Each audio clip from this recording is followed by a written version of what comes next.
তার মানে কেসটা যে সাজানো তা বোঝাই যাচ্ছে। কি জানি ভাই, কি যে চক্র, কিছুই বুঝি না। বাবলু বলল, তবে আপনি নিশ্চিন্ত থাকতে পারেন, খুনিকে আমরা ধরবই। ওদের স্নান পর শেষ হলে বাইরের হোটেলে খেতে গেল ওরা। পাশেই হোটেল, তাই বেশি দূর যেতে হলো না। ওরা হোটেলের বেয়ারাকে ডেকে ভেজিটেবল মিল 1 প্লেট করে অর্ডার দিল। পুরোপুরি দক্ষিণী খানা, সাম্বারাম, উত্তাপাম, টক দই, পাঁপড় ভাজা ইত্যাদি। খেয়ে কারো তৃপ্তি হলো না, তবুও খেতে হলো।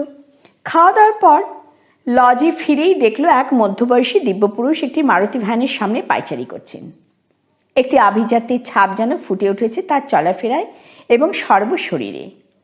দীপাদি তাকে দেখে সবিস্ময়ে বললেন, এ কি আপনি? বাবলু দীপাদির মুখের দিকে তাকালে দীপাদি বললেন, মিস্টার ভার্গবম। বাবলু ভদ্রলোকের পা থেকে মাথা পর্যন্ত একবার ভালো করে চোখ বুলিয়ে বলল, দীপাদির মুখে আপনার কথা শুনেছি বটে। আপনি ওর বাবার বন্ধু?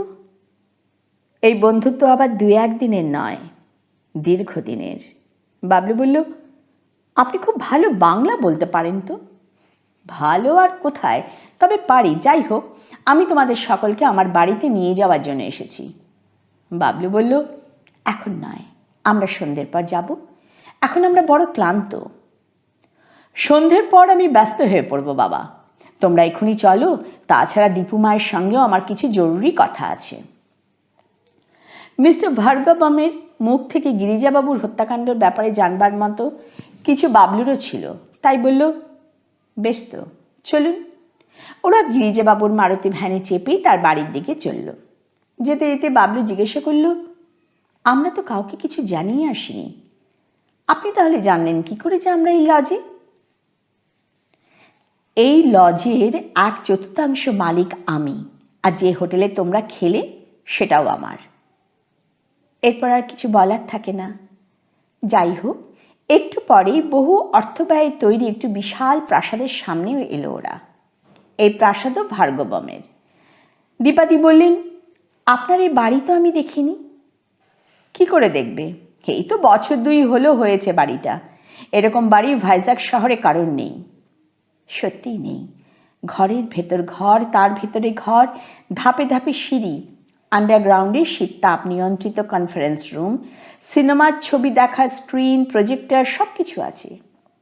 তবে এই লোকের গাড়ি কেন যে বিক্রি হলো, আর দয়ালবাবু কেন যে দীপাদির বাড়ির ড্রাইভারি করতে গেলেন, সেটাই হলো রহস্যের। ভার্গবম তার বাড়ি নিয়ে গিয়ে প্রথমে বাড়ির মেয়েদের সঙ্গে আলাপ করিয়ে দিলেন সকলের। তারপর নিচে এসে কনফারেন্স রুমে গোল হয়ে বসলেন।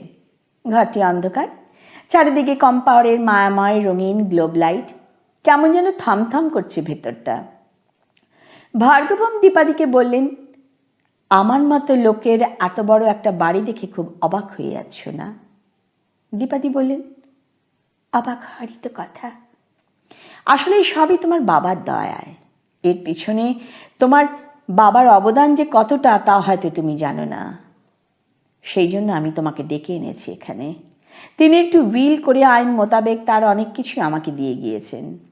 তাই মাইকে গ্রাস থেকে প্রায় সবকটি লঞ্চই উদ্ধার করেছি আমি এখন তোমাদের সমস্ত লঞ্চের মালিক। আর ওই যে সিনেমা হল, সেটাও এখন আমার। সেটার উপর অনন্ত লোভ ছিল ভিক্টর মরিসনের। দীপাদি বললেন, আমি এসবের কিছুই জানি না। সে কি, বাবা বলেননি তোমাকে? না।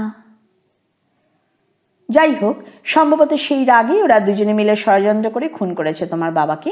এখন আমার পিছনেও লোক লেগেছে ওদের, কিন্তু ওদের সাধ্য নেই যে আমার কিছু করে। এখন এই সম্পত্তি দেওয়ার ব্যাপারে তোমার কোনো আপত্তি নেই তো?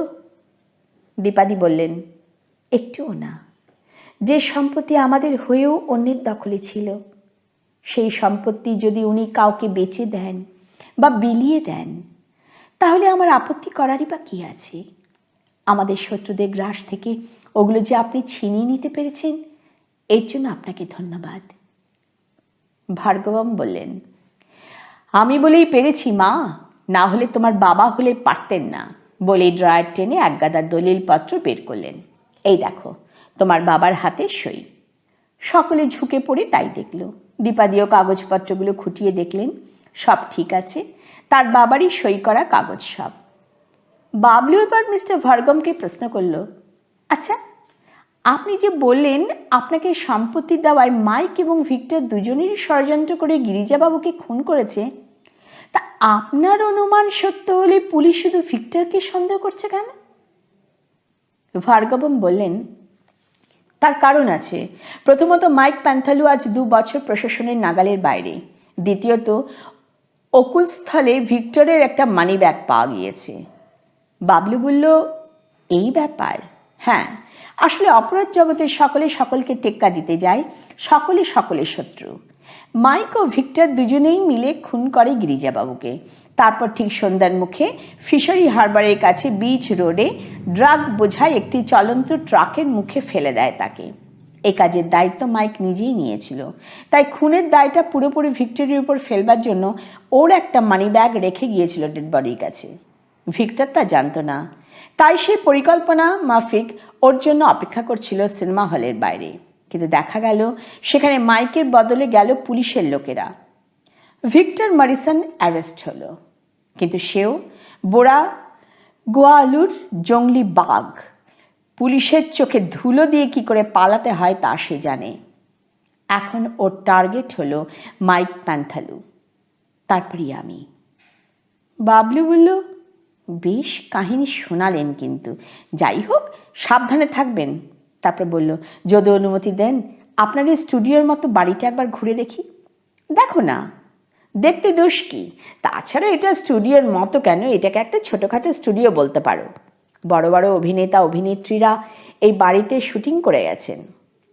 বাচ্চু, বিচ্চু, নয়ন সকলেই উল্লসিত হলো। বলেন কি? তবে তো দেখতেই হচ্ছে। বাবলুরা সকলে চারিদিকে ঘুরে দেখবার জন্য উঠে দাঁড়াতে পঞ্চুও উঠল। ভার্গবম বলেন, আরে, এ কোথায় বসেছিল এতক্ষণে? বাবলু বলল, আমাদের পাশেই ছিল, অন্ধকারে। এ তো দেখছি দেশি কুকুর, কিন্তু দেখে মনে হয় তেজ আছে। অনেক চোর ডাকাতকেও নাকি ঘায়েল করেছে ও। তা করেছে? বেশ বেশ, যাও তোমরা ঘুরে দেখো, আমি ততক্ষণ দীপু মার সঙ্গে আমার বৈশ্বিক কথাবার্তা একটু বলি, কেমন? বাবলুরা আচ্ছা বলে ঘরের বাইরে এলো।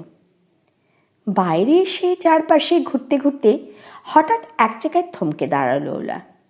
দেখলো কয়েক ধাপ সিঁড়ি অনেকটা নিচে নেমে গেছে, আর সেখানে একটা স্ট্রং রুমের সামনে রেলিং ঘেরা জায়গায় 10-12টা অ্যালসেশিয়ান ছাড়া আছে। স্ট্রং রুমে তালা দেওয়া, কুকুরগুলো তালাবন্দি। বাবলুদের দেখে হিংস্র কুকুরগুলো আউ আউ করে চেঁচিয়ে উঠল। প্রত্যুত্তরে পঞ্চু জবাব দিল, ভৌ। বাবলু বলল, ওই স্ট্রং রুমের ভেতরে কি আছে বলতো?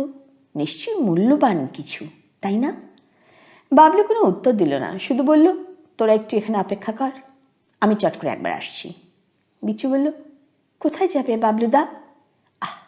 আসছি বলেও উধাও হয়ে গেল বাবলু। সঙ্গে পঞ্চুও গেল। বাবলু সোজা গিয়ে ছাদে উঠল। তারপর চারিদিকে উকিঝুঁকি মেরে সিঁড়ির দরজায় শেকল দিয়েই দিন দুপুরে একটা দুঃসাহসিক কাজ করে ফেলল। ওয়াটার ট্যাঙ্কের লোহার পাইপটা বেয়ে খুব সন্তর্পণে একটু একটু করে পেছন দিকে নামতে লাগলো সে। তারপর স্ট্রং রুমের ভেন্টিলেটরের কাছে এসে ভেতরটা একবার দেখে নিয়ে ধীরে ধীরে উঠে পড়ল উপরে। পঞ্চু বাবলুর মুখের দিকে তাকালো। বাবলু শুধু ওর পিঠটা চাপড়ে সামান্য একটু আদর করলো পঞ্চুকে। তারপর সিঁড়ির দরজা খুলে দ্রুত পায়ে নেমে এলো নিচে। অপেক্ষমান সকলকে চলে আসার নির্দেশ দিয়েই কনফারেন্স রুমে গিয়ে দীপাদিকে ডাকলো। দীপাদি বলল, আমার একটু যেতে দেরি হবে ভাই। বাবলু বলল, বেশ, আমরা তাহলে আসছি। আমরা ভাবছি আবার ডলফিন নোজটা দেখতে যাব। ভার্গবম বললেন, এখন দুপুর 2, একটু পরে যেও, তাহলে লাইট হাউসে ঢুকতে পারবে। 4টের পর উপরে উঠতে দেয় ওরা। বাবলু বলল, আমরা এখনই যাব, কারণ আমাদের যেতেও তো সময় লাগবে, তাছাড়া চারিদিকে একটু ঘুরবো আমরা। দীপাদি বললেন, তোমরা তাহলে কখন ফিরবে? সন্ধ্যের আগে তো নয়, রাত্রিও হতে পারে। তোমরা তাহলে লজে না ফিরে জগদম্বায় আমার বাড়িতে চলে যেও। আমি নিজে হাতে রাতের খাবার তৈরি করে রাখবো তোমাদের জন্য, কেমন? বাবলুরা আচ্ছা বলে চলে গেল। ভার্গব পুরী থেকে বেরিয়ে একটা অটো নিয়ে সোজা ডলফিন নোজ। ডলফিন নোজ আসলে একটি দ্বীপ। লঞ্চে করে সমুদ্রের খাড়ি পার হয়ে ওপাশে পাহাড়ে যেতে হয়। বাবলুরা অটো থেকে নেমে প্রথমে ভেঙ্কটেশ্বর মন্দিরে গিয়ে ঢুকলো। তারপর দরগা চার্চ দেখে লঞ্চের খাড়ি পার হয়ে ওপারে গিয়ে পৌঁছলো। লঞ্চের ভাড়া 1 টাকা, কিছুই না। ওপারে গিয়ে পাহাড়ের গা বেয়ে একটু উঁচু জায়গাতে উঠেই দেখলো কয়েক ধাপে ধাপে সিঁড়ি ওপর দিকে উঠে গেছে। সেই পথে লাইট হাউস, আর বাঁদিকে যে পথ, সেই পথ দুর্গা টেম্পল। ওরা বাঁদিকের পথই ধরল। এতক্ষণ কেউ কারোর সঙ্গে একটা কথা বলেনি। পঞ্চুও সারা শব্দ করেনি একটুকু। এখন বাবলু প্রথম কথা বলল। নয়নের দিকে তাকিয়ে বলল, আজ সন্ধ্যাবেলায় তুমি কিন্তু বাড়িতে একটা ফোন করবে, নাহলে তোমার বাবা মা তোমার জন্য চিন্তা করবেন খুব। নয়ন বলল, আচ্ছা। তারপর বলল, তোমাকে একটা কথা বলবো বাবলু। বলো। আমার দাদার ব্যাপারে কি তুমি কিছু চিন্তা ভাবনা করলে? করেছি। আমরা হয়তো কালই তোমার দাদার সন্ধানে যাব। বিলু বলল, কালই? তাহলে এদিকের কি হবে? বাবলু সে কথা উত্তর না দিয়ে বলল, বোড়া গুহায় থাকবার কোনো ব্যবস্থা আছে কিনা একটু জানতে পারলে ভালো হতো। নয়ন বলল, না, নেই, শুধু পাহাড় আর জঙ্গল সেখানে। গুহা যারা দেখতে যান তারা ওখান থেকে আরাকু ভ্যালিতে গিয়ে রাত কাটান। ওরা কথা বলতে বলতে যাওয়ার সময় বিশাখাপত্তনম বন্দরের যে দৃশ্যটা দেখতে পেল তাতেই মন ভরে উঠল। ডলফিন নোজ কি ভাইজ্যাকের মনুমেন্ট? সত্যি এখানে না এলে বিশাখা যে এত সুন্দরী তা ওরা কল্পনাও করতে পারত না। এই পথে অনেক দূর যাওয়ার পর এক জায়গায় দেখল ট্যুরিস্টদের সুবিধার জন্য বসবার একটু ব্যবস্থা আছে। সেটা এমনই একটা পয়েন্ট যেখান থেকে বিশাখার লোভনীয় দৃশ্যগুলো দু চোখ ভরে দেখা যায়। পাণ্ডব গোয়েন্দারাও সেখানে বসে সৌন্দর্য দেখার লোভ সামলাতে পারল না। সকলে বসলে পঞ্চু এদিক ওদিক ঘুরে মুগ্ধ চোখে তাকিয়ে রইল বন্দরের দিকে। বিলু বলল, আচ্ছা বাবলু, ভার্গমের ওখানে গিয়ে তুই অত সিরিয়াস হয়ে গেলি কেন? লোকটাকে কি তোর ভালো লাগলো না? বাবলু অল্প একটু হেসে বলল, আমরা বাঘের গুহায় ঢুকে পড়েছিলাম রে বিলু। তার মানে বুঝতে পারলি না? এত অল্প সময়ের মধ্যে যিনি মাইক আর ভিক্টরের মতো ক্রিমিনালের হাত থেকে সব কিছু ছিনিয়ে নিতে পারেন, তিনি কত বড় ধুরন্ধর লোক। তাছাড়া ঘরের মধ্যে স্ক্রিন, প্রজেক্টর এসবের অর্থ কী? নিশ্চয়ই বাজে ছবি দেখিয়ে মোটা টাকা রোজগার করেন, যার জন্য সন্ধ্যের পর খুবই ব্যস্ত থাকেন তিনি। তাছাড়া আমরা কে বা কারা, দীপাদির সঙ্গে আমাদের সম্পর্ক কি, সেই সম্বন্ধে কিছু মাত্র জিজ্ঞাসাবাদ করলেন না উনি। অথচ পঞ্চু যে বড় বড় চোর ডাকাতে ঘায়েল করেছে তাও উনি জানেন। কি করে জানলেন? ভম্বল বলল, সত্যি তো রে, কিন্তু কোনো কিন্তু টিন্তু নয়।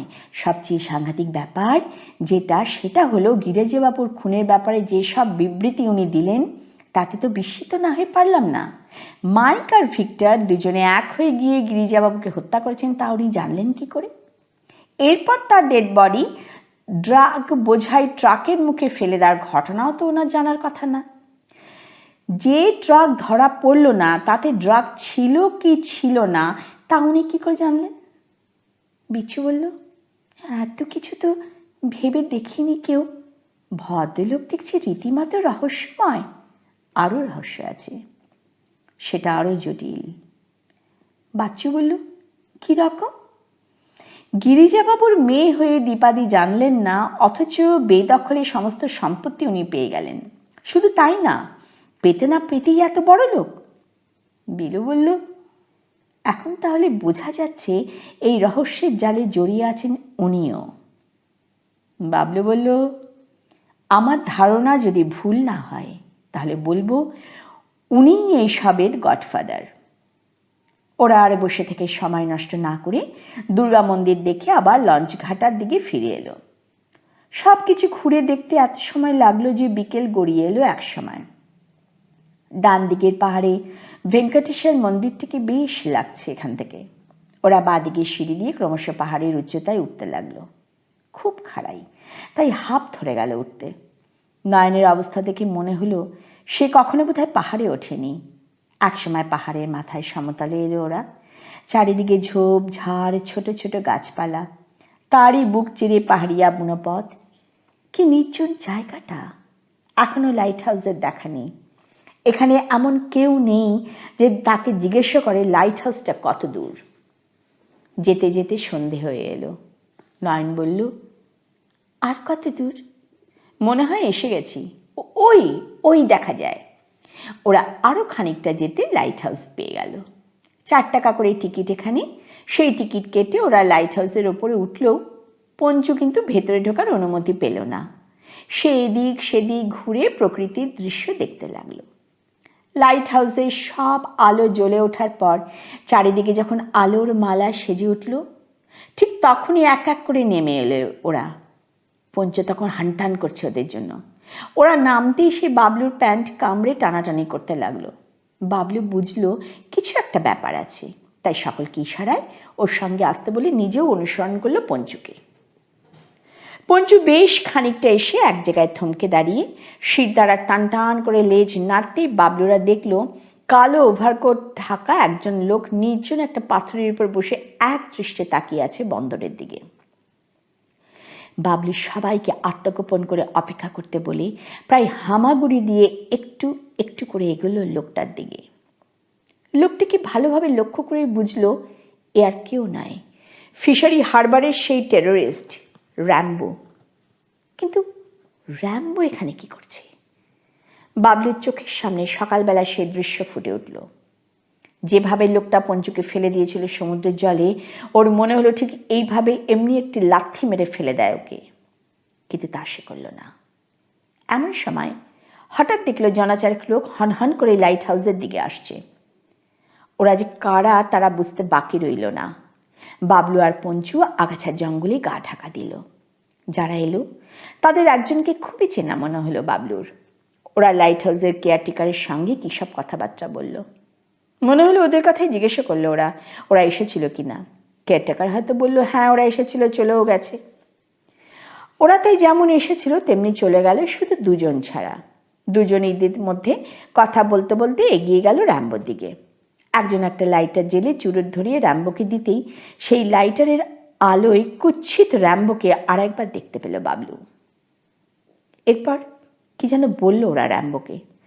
র্যাম্বো গলা দিয়ে একটি বিকৃত স্বর বেরিয়ে এলো। এবার একজন লোক এক বান্ডিল নোট এগিয়ে দিলে র্যাম্বো টাকাগুলো ওভারকোটের মধ্যে পুড়ে নিয়ে উঠে দাঁড়ালো। তারপর একটু একটু করে নামতে লাগলো নিচের দিকে। ততক্ষণ লোক দুজনের একজনকে চিনে ফেলেছে বাবলু। এই তো সেই লোক যে কিনা বাবলুকে চুরি করে আনছিল, যার খপ্পর থেকে বাঁচবার জন্য বাবলু লাফিয়ে পড়েছিল ট্রেন থেকে। এখন একে কবজা করতে পারলেই সব রহস্যের সমাধান হয়ে যাবে।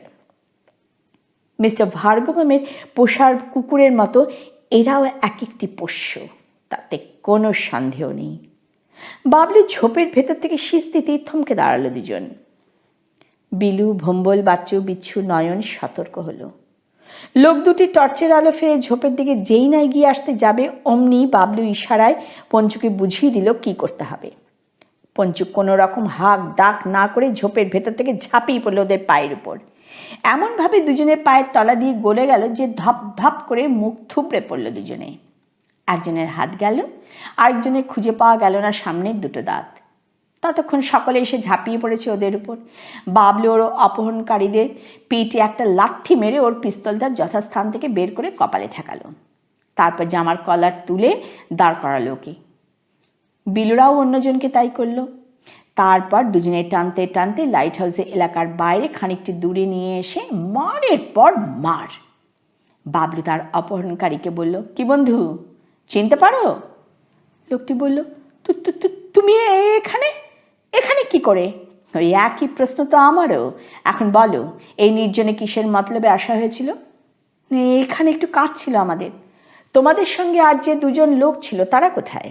এই খুনে লোকটার হাতে কিসের টাকা দিলে তোমরা? হ্যাঁ, এত কথা তোমাদের দরকার কি? বেড়াতে এসেছ, লাইট হাউস দেখা হয়েছে, এখন ফিরে যাও। আমরা লাইট হাউস দেখেছি, তোমরা কি করে জানলে? তার মানে এখানে এসে খোঁজ নিয়েছো আমাদের? যেই শুনেছো আমরা চলে গিয়েছি অমনি দুদলে ভাগ হয়ে গেলে দুজন। ওরা নিশ্চয়ই লাঞ্চ ঘাটে খবর দিতে গেছে, আমরা ওখানে গিয়ে পৌঁছেছি কিনা। লোকটি কি বলবে কিছু ভেবে পেল না। বাবলু বলল, আমারও ঘটে কিছু বুদ্ধি রাখি ভাইয়া। তা কে পাঠিয়েছিল তোমাদের? ভার্গবম? লোকটা কিছু বলার আগে হঠাৎ একটা পৈশাচিক হাসির শব্দে কেঁপে উঠল চারিদিক। ওরা দেখতে পেলে সেই কালো ওভারকট পরা দানবটা কখন যেন নিঃশব্দে এসে দাঁড়িয়েছে ওদের পেছনে। পঞ্চু ওর চোখে চোখ রেখে ভীষণ ক্রোধে ফুঁসছিল বলেই এই হাসি। লোকটির হাতে একটা লোহার রড। লোকটা এক হাতে সেই রড উঁচিয়ে বিলুকে মারবার চেষ্টা করতেই বাবলু চিৎকার উঠলে, পঞ্চু এটা! পঞ্চু এবার আর লক্ষ্যভ্রষ্ট হলো না। সে আর হাতে নয়, ঝাঁপিয়ে পড়ল পায়ের ওপর। পায়ের উপর ঝাঁপিয়ে পড়ে দু পায়ের ফাঁক দিয়ে এমনভাবে গলে গেল যে মুহূর্তে ধরাশায়ী হলো লোকটা। পাশেই একটা বড় পাথরের উপর পড়ে যাওয়ার ফলে মাথাটা এমনভাবে ফেটে গেল যে মাথা আর তুলতেই পারল না সে। বাবলুর কাছে গিয়ে লোকটার হাত থেকে লোহার রডটা কেড়ে নিতে নকল একটা হাত খসে পড়ল মাটিতে। বাবলু বুঝল এই নকল হাতের জন্য সবসময় ওভারকোট দিয়ে নিজেকে ঢেকে রাখে সে। এখন যা অবস্থা, তাকে এই মুহূর্তে করে হাসপাতালে নিয়ে যেতে না পারলে বাঁচা অসম্ভব। বাবলু রডটা হাতে নিয়ে বলল, এইবার চিনেছি ভাইজাকের রাতের আতঙ্ক। এদের কাছ থেকে টাকা নিয়ে তুমি ইচ্ছে মতো মানুষ খুন করো। কিন্তু বাবলুর কথা কিছুই বুঝল না লোকটা। অসহ্য যন্ত্রণায় তার চোখ মুখ বিকৃত হয়ে আসতে লাগলো। এদিকে ওদের সেই অন্যমনস্কতার সুযোগ নিয়ে ধরা সেই লোক দুটো তখন প্রাণপণ ছোটা শুরু করেছে। কিন্তু পঞ্চু নজর এড়িয়ে পালাবে কোথায় বাছাধনরা। পঞ্চু ভীষণ হাঁকডাক করে এমনভাবে তাড়া করলো তাদের, একজন তো হোঁচট খেয়েই পাহাড়ের মাথা থেকে একেবারে গভীর সমুদ্রে, অন্যজন পঞ্চুর কবজায়। পঞ্চু তার পিঠের উপর ঝাঁপিয়ে পড়ে এমনভাবে তার ঘাড় কামড়ে ধরেছে যে টু শব্দটি করতে পারছে না সে। বাবলু, বিলু, ভম্বল তিনজনেই লোকটাকে ঘা কতক দিয়ে বলল, পালাচ্ছিলে কোথায়? আমাদের জিজ্ঞাসাবাদ কি শেষ হয়েছে? লোকটু কেঁদে ফেললো এবার। বলল, হ্যাঁ, আমাকে ছেড়ে দাও ভাইটি, সত্যি বলছি আমি এদের ছেড়ে আজই চলে যাব। বাবলু বলল, কি আহ্লাদের কথা রে! অন্যায় করবে, অপরাধ করবে, ধরা পড়লে ক্ষমা চেয়ে কেটে পড়বে, ওটি হচ্ছে না।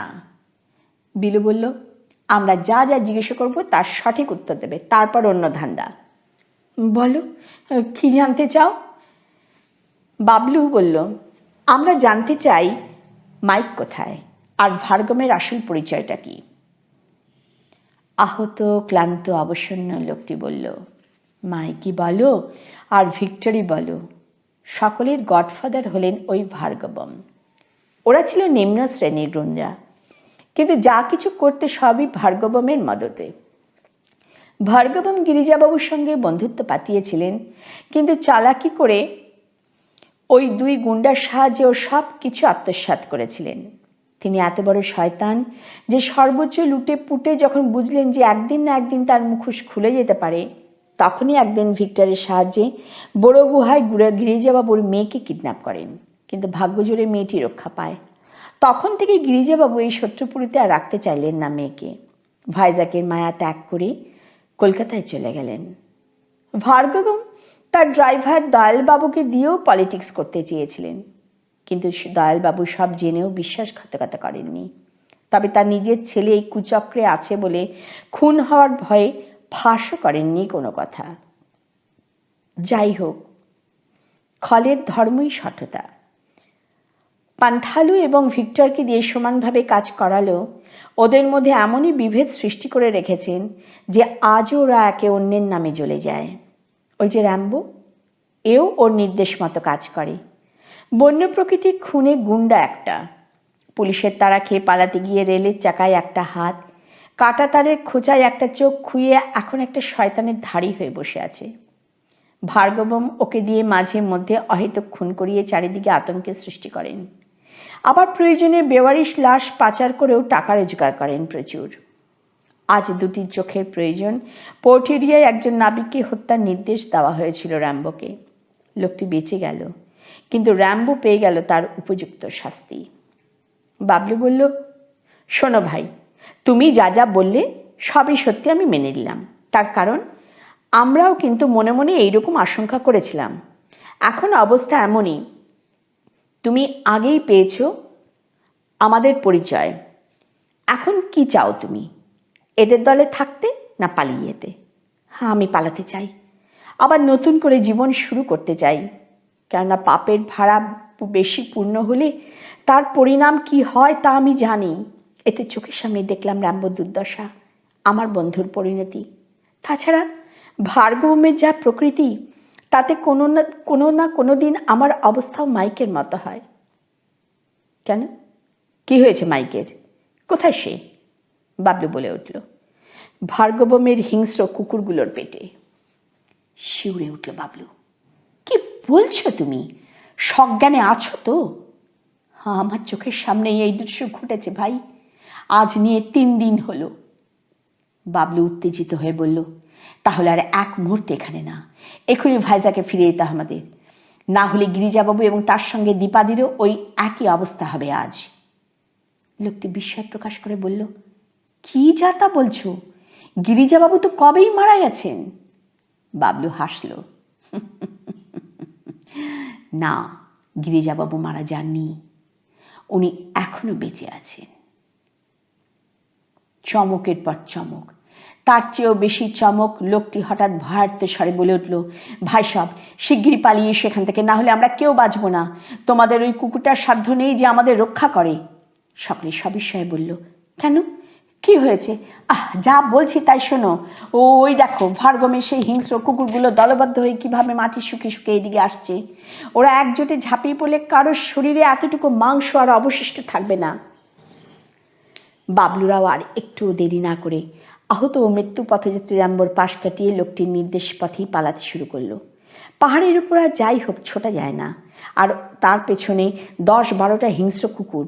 তাই খুব সাবধানে ওরা পেছন দিকের পথ ধরে অনেকটা নিচে নেমে এক জায়গায় লোহার মোটা তার ঝুলে ঝুলে একেবারে বিপদ সীমানার বাইরে এলো।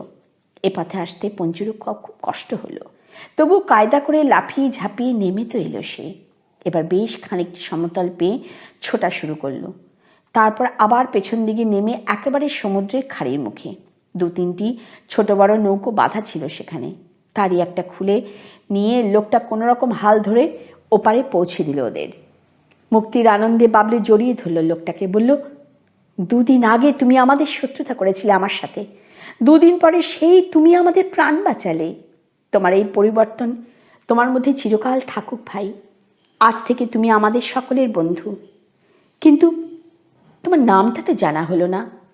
লোকটি হেসে বলল, কেন বন্ধু? ভাবলো আবার তাকে জড়িয়ে ধরল।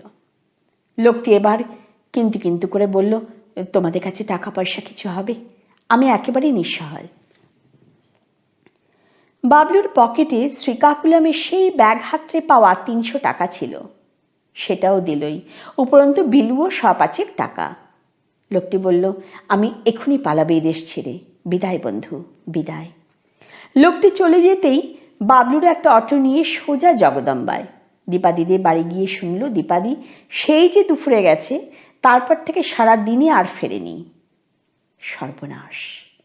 তবুও একবার সন্দেহমুক্ত হওয়ার জন্য লজে এলো। সেখানে এসেও শুনল দীপাদি ওদের সঙ্গে সেই যে গেছেন, তারপর আর ফেরেননি একবারও। বাবলু তখন ভয়ঙ্কর ক্রোধে আর উত্তেজনায় ফুঁসছে। বিলু বলল, তোর কি হলো বাবলু? কিচ্ছু হয়নি, তবে সময় খুব কম। শিগগিরই আয়। কোথায় যাব? গিরিজাবাবুকে উদ্ধার করতে। কি পাগলের মতো বলছিস বলতো যাতা? ঠিকই বলছি, কিন্তু দীপাদিও হয়তো বন্ধ হয়ে আছে ভার্গবের স্ট্রং রুমে। কিন্তু দীপাদিও হয়তো বন্দী হয়ে আছেন ভার্গবের স্ট্রং রুমে। সে কি? কিন্তু এত তুই জানলি কি করে? আজ দুপুরে ভার্গবের বাড়িতে গিয়ে ওই স্ট্রং রুমটা দেখে আমার সন্দেহ হয়, তাই তোদের অপেক্ষা করতে বলে পঞ্চুকে নিয়ে ছাদে গিয়ে আমি জলের পাইপ দিয়ে পেছন দিকে নেমে ভেন্টিলেটরের লোহার গড়াদের ফাঁক দিয়ে ভেতরে তাকিয়ে দেখি একাই গিরিজাবাবু ঘরের মেঝেই বসে আছেন। তখনই বুঝেছি গিরিজাবাবুকে এখানে গুম করে তাকে দিয়ে ওইগুলো জোর করে সই করিয়ে নিয়েছেন তিনি। উইল যদিও রেজিস্ট্রি হয়নি, তবুও সইটা ছিল ওরই। তাহলে ওই ডেড বডি, সেটা তাহলে কার? অন্য কারো? গিরিজাবাবুর পোশাক পরিয়ে একটা লাশকে বিকৃত করে ফেলে রাখা হয়েছিল বিচ রোডের ওই গুরুত্বপূর্ণ জায়গাটিতে। ওরা আর অটোয় নয়, লজ থেকে নেমে এলো, প্রায় ছুটতে ছুটতে পৌঁছে গেল ভার্গবপুরীতে। গেটে যে দারোয়ান ছিল সে আগেই ওদের দেখেছিল বলে ভেতরে ঢুকতে বাধা দিল না, কিন্তু স্ট্রং রুমে পাহারায় ছিল যে লোকটি, সে এবার হাহা করে ছুটে এলো। বাবলু ওর রিভলভারটা বের করে লোকটাকে দেখাতে রীতিমতো ঘাবড়ে গেল সে। বাবলু ইশারায় ওকে নির্দেশ দিল স্ট্রং রুমের তালা খুলতে। লোকটি তালা খোলার দূরের কথা, ছুটে পালাতে গেলে যেই পঞ্চু অমনি গাঁক করে ঝাঁপিয়ে পড়ল তার উপর। আর কোনো জারিজুরি খাটল না তার। বাবলু ওর হাত থেকে চাবিটা কেড়ে নিয়ে কুকুরের ঘর পার হয়ে স্ট্রং রুমের তালা খুলতে দেখল পিতা পুত্রী দুজন দুজনকে জড়িয়ে ধরে হাউ হাউ করে কাঁদছেন। বাবলু বলল, কান্নাকাটি পরে করবেন, শিগগিরই চলে আসুন এখান থেকে। গিরিজাবাবু বললেন, হে কি বাবলু? দীপাদি বললেন, বাবলু তুমি? ওসব পরে হবে, আগে বেরিয়ে আসুন, না হলে কুকুরগুলো ফিরে এলে প্রাণ বাঁচানোর দায় হয়ে যাবে। গিরিজাবাবু দীপাদি সকলেই বেরিয়ে এলে প্রহরীকে স্ট্রং রুমে ঢুকিয়ে তালা বন্ধ করে পাড়িয়ে এলো ওরা। বাইরে যে দারোয়ান ছিল সে কিছুই বুঝতে না পেরে হা করে তাকিয়ে রইল ওদের দিকে। দীপাদি ওই অবস্থাতে গিরিজাবাবুকে নিয়ে থানায় গেলেন, আর বাবলুরা তখনই লজ খালি করে চলে এলো দীপাদিদের বাড়িতে। পুলিশ অনেক চেষ্টা করেও সেই কুকুরগুলো আর ভার্গবমের পাত্তা পেল না। কি হলো ভার্গবমের? যাই হোক, পরের দিন সকালে পাণ্ডব গোয়েন্দারা বিশাখাপত্তনম স্টেশনে এসে কিরণডুল প্যাসেঞ্জারে চেপে বসল। বোরা গুহালু পর্যন্ত ট্রেনের ভাড়া নিল এক একজনের 14 টাকা করে। ওরা গাড়িতে এসে জানলার ধারে সিট নিয়ে বসলে বাবলু আর ভম্বল প্রত্যেকের জন্য কেক কলা কিনে নিয়ে এলো প্ল্যাটফর্মের স্টল থেকে। সেই খেতে খেতে যাত্রা। একমাত্র নয়ন ছাড়া প্রকৃতির সৃষ্ট এই গুহা দেখার আনন্দে সকলেই বিভোর। নয়নে জল, কেননা তার দাদা এখনো ভিক্টরের কবলে। তার একটাই চিন্তা, সে কি সত্যি পারবে পাণ্ডব গোয়েন্দাদের সাহায্যে তার দাদাকে উদ্ধার করে বাড়ি নিয়ে যেতে? পাণ্ডব গোয়েন্দারা যে অসাধ্য সাধন করতে পারে তাতে সন্দেহ নেই, কিন্তু তার দাদার বেলাতেও কি এরকম হবে কে জানে। যথাসময়ে ট্রেন ছাড়ল। প্রথমেই এলো সীমাচলম, তারপর পেন্ডুরতি, তারপর কোট্টাভালসা। বাবলু বলল, ওই দেখ, এখান থেকে পথটা দুভাগ হয়ে গেছে। একটা লাইন চলে গেছে হাওড়ার দিকে, আর একটা কিরণডুল। এশিয়ার বৃহত্তম লৌহ খনি ওই কিরণডুলে। সেই লৌহ আকরিক আনার জন্য এক আশ্চর্য কৌশলে এই উচ্চতম রেলপথ নির্মাণ করে ভারতীয় ইঞ্জিনিয়াররা বিশ্ববাসীর চোখে এক অনন্য কীর্তি স্থাপন করেছেন। কোট্টাভালসা থেকে ট্রেন ছাড়বার পর চোখ যেন জুড়িয়ে যেতে লাগলো ওদের। যত যায় প্রকৃতি ততই তার পথ পরিবর্তন করে।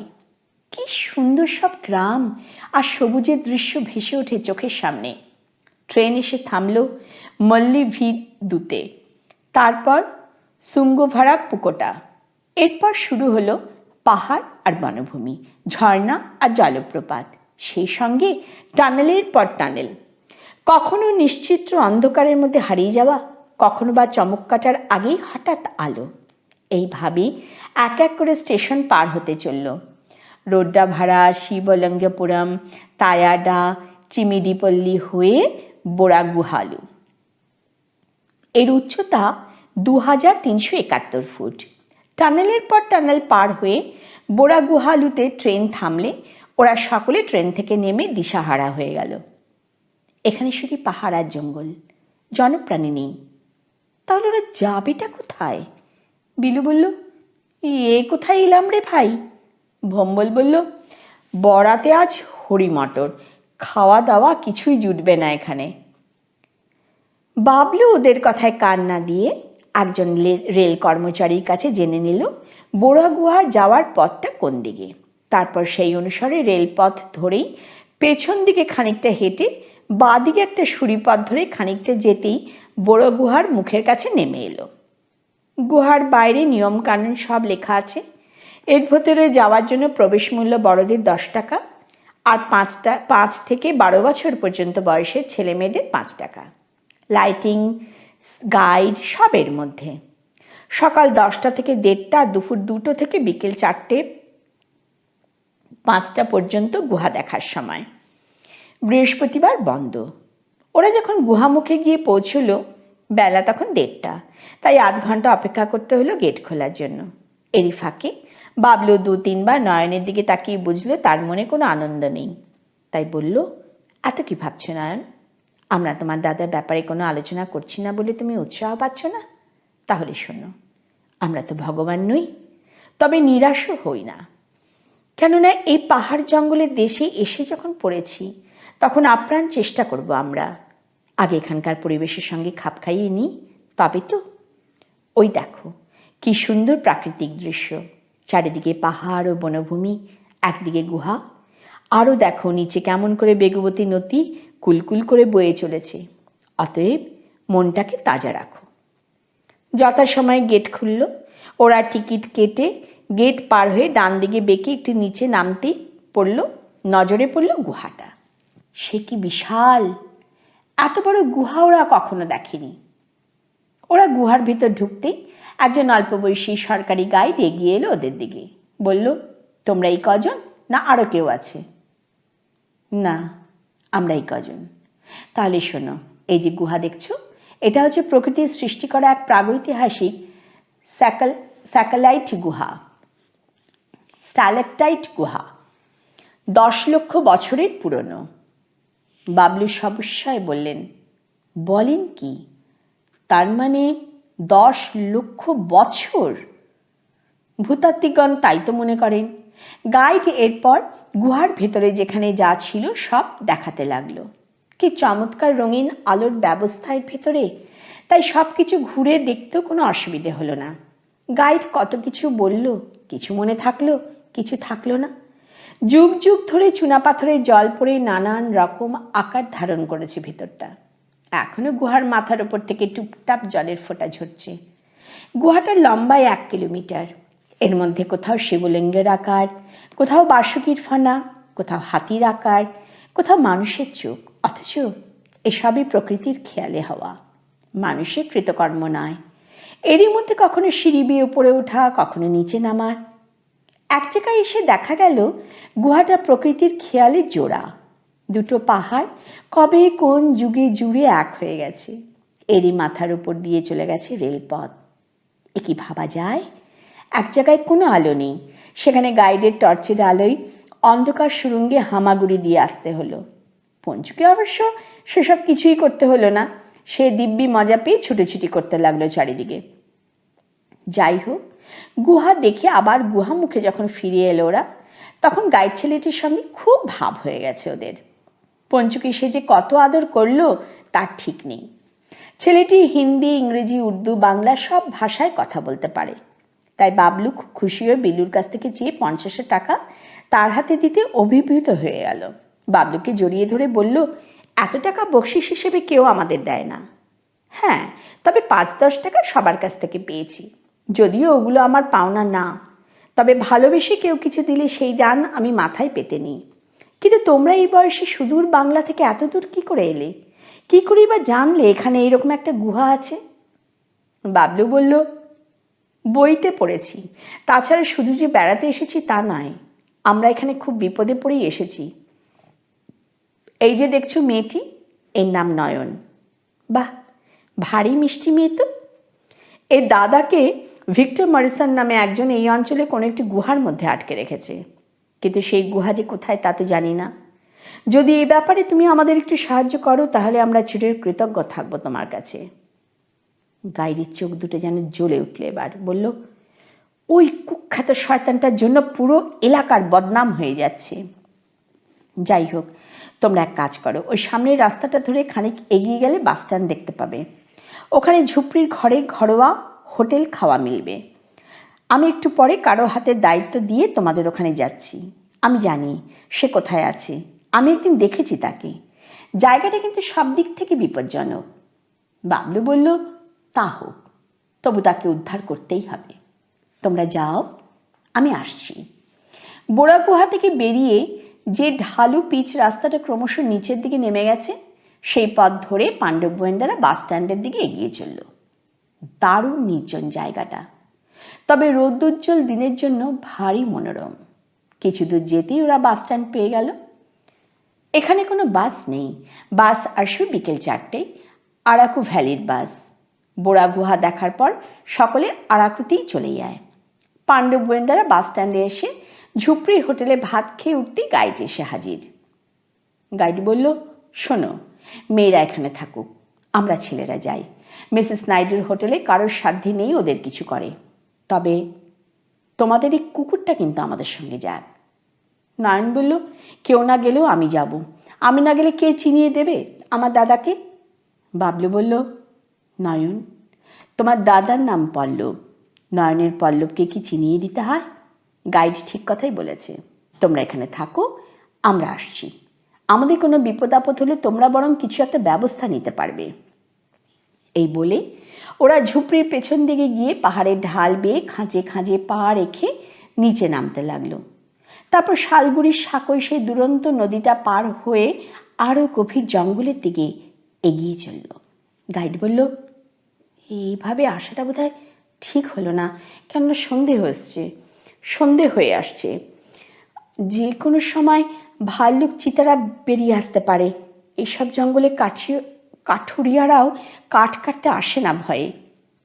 বাবলু বলল, আর কত দূর? এই তো এসে গেছি, পথ কি দুর্গম দেখছো তো, কাজেই পুলিশও আসে না এখানে। কথা বলতে বলতেই এক জায়গায় এসে থামল ওরা। দেখলো অনেকটা নিচে একটা সমতলে 4জন লোক বসে বসে তাস খেলছে। 2টো ঘোড়া ঘাস খাচ্ছে সবুজ তৃণভূমিতে। 4জনের 4টে বন্দুক রাখা আছে একপাশে। খুব একটা ভয়ঙ্কর চেহারা ওদের নয়। গাইড বলল, ওই যে গুহাটা দেখতে পাচ্ছি একটু দূরে, ওই গুহাতেই ভিক্টরের গোপন আস্তানা। তবে ও আমাদের খাটায় না বলে আমরাও ওকে খাটাই না। বাবলু বলল, কিন্তু আমরা ওই গুহামুখে পৌঁছবো কী করে? রাস্তা কই? তা তো জানি না ভাই, কেননা ওখানে আমি যাইনি কখনো। বিলু বলল, আমার ঝোলা ব্যাগে নাইলনের ফিতে আছে, এটার সাহায্যে নামা যাবে। এখন লোকগুলোর নজর এড়িয়ে কি করে যাব? সে উপায়ও হয়ে গেল। পঞ্চু একটু বেশি কেরামতি দেখিয়ে নামবার চেষ্টা করতেই আলগা মাটি পাথর ধসে ঢিপ করে পড়ল ওদের ঘায়ে। ভয়ে আর্তনাদ করে উঠল লোকগুলো। আকাশ থেকে চামচিকে বাদুড় এসব পড়তে পারে, কিন্তু কুকুর পড়ে কি করে? তাছাড়া মাটি পাথর ধসে পড়ায় লেগেছেও খুব। একজনের তো কপাল কেটে রক্তারক্তি। পঞ্চুও ঘাবড়ে গেছে তখন। সে ভাবতেই পারেনি এরকম হবে বলে, তাই ওদের ঘাড়ে পড়ে থতিয়ে গেল একটু। তারপর শিশুর মতো একটু দেয়ালে করে আউ আউ শব্দ করলো, এমন করলো যেন 6 মাসের শিশু কাটছে। পরক্ষণেই ভৌ ভাগ ভাগ করে এমনই চেঁচাতে লাগলো, কুকুরের কামড়ের ভয়ে বন্দুক ফেলে পালাতে পথ পেল না বাছা ধনেরা। পঞ্চু তাদেরকে কামড়ালো না, কিন্তু চারিদিকে ছোটাতে লাগলো। সে কি চিৎকার চেঁচামেচি! এদিকে গোলমাল শুনে গুহার ভিতর থেকে কয়েকটি ছেলে মেয়ে বেরিয়ে এসেছে। বাবলুদের পেছন থেকে কে যেন আনন্দে চেঁচিয়ে উঠল তখন, দাদা! ছেলেটিও প্রত্যুত্তর দিল, নয়ন, তুই এখানে কি করে এলি? বিস্মিত বাবলু ঘুরে তাকিয়ে নয়নকে দেখতে পেল। বলল, এ কি নয়ন, তুমি এখানে? ওরা কই? ওরা আসেনি, আমি ওদের লুকিয়ে পালিয়ে এসেছি তোমাদের পিছু পিছু নিয়ে। খুব অন্যায় কাজ করেছ নয়ন। নয়ন বাবলুর 2টো হাত ধরে বলল, আমাকে ক্ষমা করো বাবলু। ওরা আর কথা না বলে নামা শুরু করলো। ভোম্বল সকলের আগে নেমে সেই বন্দুকগুলো কবজা করেছে। গাইড সেগুলোকে লুকিয়ে রাখলো একটা ঝোপের মধ্যে। পঞ্চু লোকগুলোকে তাড়া করে নামিয়ে দিয়েছে একেবারে নদীর জলে। ওরা সেখান থেকে পাথর ছোড়বার চেষ্টা করতেই পঞ্চু গাক গাক করে এমন তেড়ে গেল যে ওরা আরও দূরে সরে গেল। নয়ন তখন ছুটতে গিয়ে জড়িয়ে ধরল পল্লবকে। দাদা, দাদা রে, তোর জন্য আমরা সবাই কেঁদে কেঁদে সারা হয়ে যাচ্ছি রে। পল্লব বলল, কিন্তু তুই কি করে জানলি আমি এখানে? এরা কারা? বাবলু বলল, ওইসব খোঁজখবর পরে নেবে, এখন এই ফিতে ধরে চটপট উঠে পড়ো, আর কেউ থাকে তো সঙ্গে নিয়ে নাও। 1জন 2জন না, প্রায় 4-5 জন ছিল। সকলকে নিয়েই ওরা উপরে উঠল। বাবলু বলল, এখন একবার গুহার ভেতরে ঢুকে দেখব কি আছে ভেতরে বলে যেই না এগিয়েছে অমনি একটা বজ্রগম্ভীর স্বর কানে এলো ওদের, আগে মত বাড়ো। গাইড বলল, ভিক্টর মরিসন। বাবলুরা দেখলো গুহার মাথায় বন্দুক উঁচিয়ে দাঁড়িয়ে আছে এক অ্যাংলো যুবক। কি ঝকঝকে সুন্দর চেহারা, জিন্স পরা, কোমরে বেল্ট, চাপদাড়ি, মাথায় টুপি। হিংস্র চিতার মতো সন্তর্পণে কোন ফাঁকে সে ওখানে উঠে পড়েছে তা কে জানে। বাবলু হেঁকে বলল, যদি বাঁচতে চাও তাহলে তোমার বন্দুক ফেলে দিয়ে নিচে নেমে এসো ভিক্টর। এখনই বেরিয়ে যাও। আমরা যাওয়ার জন্য আসিনি ভিক্টর, তোমাকে নিয়ে যাব বলে এসেছি। আরে বাঙালি, ভাগ হিয়াসে, তোরা আমার কি করবি, আমি তো তোদের খতম করব বলেই বন্দুক তাক করলো ভিক্টর। বাবলু প্রত্যেককে ইশারায় গাছের আড়ালে সরে যেতে বলল, কিন্তু নিজে নড়ল না। ভিক্টর বলল, মেরা পেহলা টার্গেট তুম, গো টু দ্য হেল। সঙ্গে সঙ্গে সমস্ত বনভূমি কাঁপিয়ে একটা শব্দ হলো ঢিসুম। ভিক্টর মরিসন ভাবতেও পারেনি একটা অল্প বয়সী ছেলের হাতে এমন একটা বিপর্যয় ঘটবে বলে। গুলিটা কাঁধে এসে লাগতেই হাত থেকে খসে পড়ল বন্দুকটা, কিন্তু তবুও সে অসাধারণ। চিতার মতো গুহার মাথা থেকে একটা ঘোড়ার পিঠে লাফিয়ে পড়ে চোখের পলকে গভীর জঙ্গলে হারিয়ে গেল। চারিদিকে তখন অন্ধকার ঘনিয়ে এসেছে। এমন সময় সেই উঁচু জায়গা থেকে দীপাদি কণ্ঠস্বর শোনা গেল, বাবলু, বিলু, তোমরা কোথায়? এরা অন্ধকারে হাত নেড়ে বলল, এই যে এখানে আমরা।